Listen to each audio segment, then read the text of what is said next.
He's a bass player who has influenced a lot of musicians, and he comes from that holy trinity of bands that defined hard rock. There was Zeppelin, there was Sabbath, and of course there was Purple. And I'm talking with Roger Glover from Deep Purple right here joining me on ZLX. What's up, my brother? Hey, it's got the interview on the green.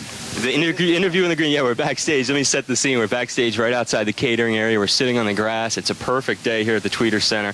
So I couldn't think of a better location for us to chit-chat. I know, and the smell. It's that burning flesh smell. Oh, you know what that is? Yeah, they're cooking some meat right over there. Barbecue action. Well, I'm a vegetarian. What can I tell you? Me and my girlfriend Scoobs, veggies too, man. Right on. So Roger Glover here with Purple, who are back. Like I said, it's been a few years since you guys came through with ELP the last time. Now, how did you get this lineup together where you got Skynyrd and Nugent? It's a unique package.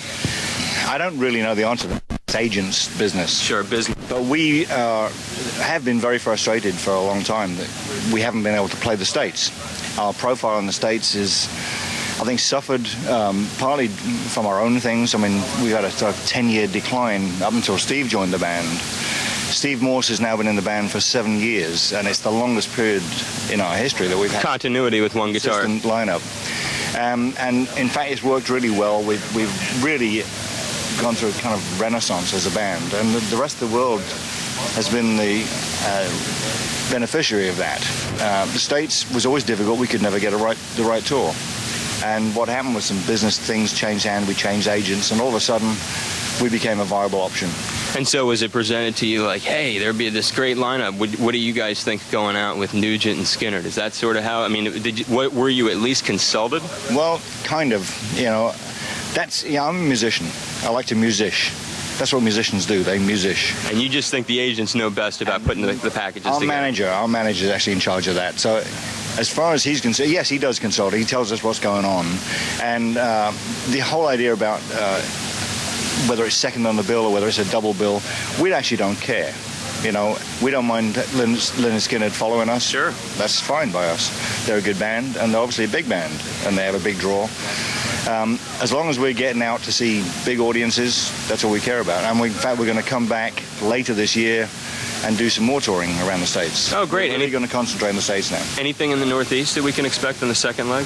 Well, we're doing the Northeast now. I mean, there's a lot of America to cover. Sure. So I think probably California and the West is really going to be the next step. And then the album will come out. And then new studio record? New studio record we'll be making later this year, yeah. Tell me about it. Can't tell you anything about it because it's not been made yet. It's typically with us, it's pretty spontaneous.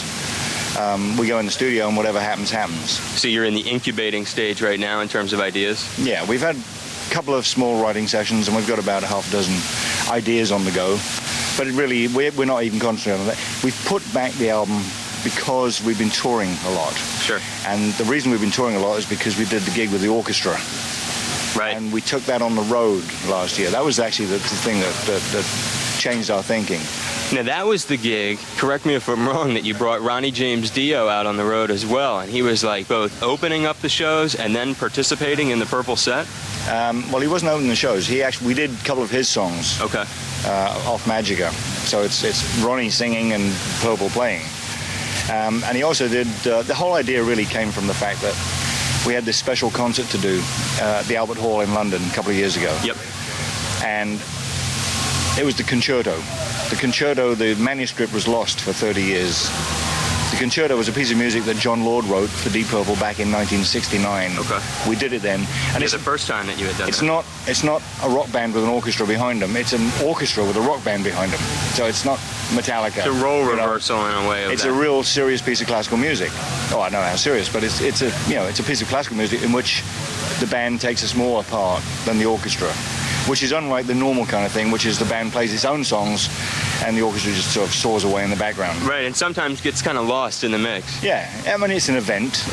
Just having an orchestra on stage is an event, so, that's fair enough. But what we did was a whole different thing. It's a real orchestral piece. And we wanted to include in that, it was a kind of 30-year anniversary thing. So we've had solo careers, all of us, and we wanted to include bits and pieces of our solo careers. My solo career includes a song called Love Is All, which is from an album called Butterfly Ball. Elf. And when Ronnie was in Elf, that's when we recorded Butterfly Ball. And so I asked him if he'd come back and sing a couple of songs, and he did. Now, were you toting along Ronnie when you did that gig in Italy recently on Pavarotti's bill? No. That was a whole different kettle of fish. Tell us about that. All I know is that there was a recent benefit. I know it was for a good cause. I know it happened in Europe, and I know Pavarotti was on the bill, and Purple showed up and played. Well, Luciano Pavarotti every year does this big concert in Modena in Italy. It's in front of 20,000 people, and it's live television.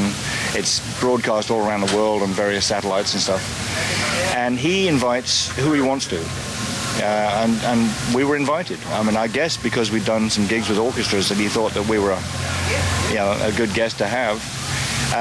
Not only did he invite us, but he asked us to do Nessun Dorma with him, which is Puccini's aria. And very famous thing for Pavarotti. So it was a treat. Complete honor to be asked. We were on a bill with Tom Jones, George Benson, Michael Douglas, Catherine Zeta-Jones. Right, I saw that they were on they had sent along announcements. A bunch of other people, some Italian big stars in Italy. And what was the benefit for again? This year was for Afghanistan children, Afghanistan refugee children. Cool. Helping out a good cause. Yeah, and last year was something else, and the year before, he's done about 7 now. So, but it was, I think actually this was the last one. Cool. Well, I'm glad that when I saw it, I was like, wow, what a wild. I mean, I know Pavarotti. I know my girlfriend and I saw him doing a thing with, it was like B.B. King. And, people you just wouldn't expect that. And you wondered how the collaboration would turn out when I heard that he was working with you guys. Well, he's a character, all right. I mean, he's a very powerful man. And even when in rehearsals, he didn't even open his throat. He was just humming. Sure. And this gorgeous, unearthly sound came out. He really is very, very talented man. You put your hand on him and feel the vibration. You don't put your hand on him. You feel it anyway. Just walking in the room. So I'm gonna let you go. I know that we got the Nuge is about to come on. I can hear the crowd roaring in there. I'm gonna leave you with this question though. It's such a great collaboration to have Skynyrd and Purple and Nugent. I mean, it's a great triple bill. By the end of the tour, or even tonight, are we gonna see a jam of any kind? Are we gonna see somebody, some sort of collaboration occur on stage? Well, that hasn't happened yet. Doesn't mean to say it's not going to happen because Steve Morse has been connected with Ted Nugent and Lynyrd Skynyrd before, so that's always a possibility. Who knows? We're talking about orchestras and Pavarotti and stuff. This is people back to what it does best, which is rock. Kicking ass. Rock and roll. Right not on. Heavy metal. Sure. No, it is. It's rock and roll. It's hard rock. No, I couldn't agree with you more, Roger.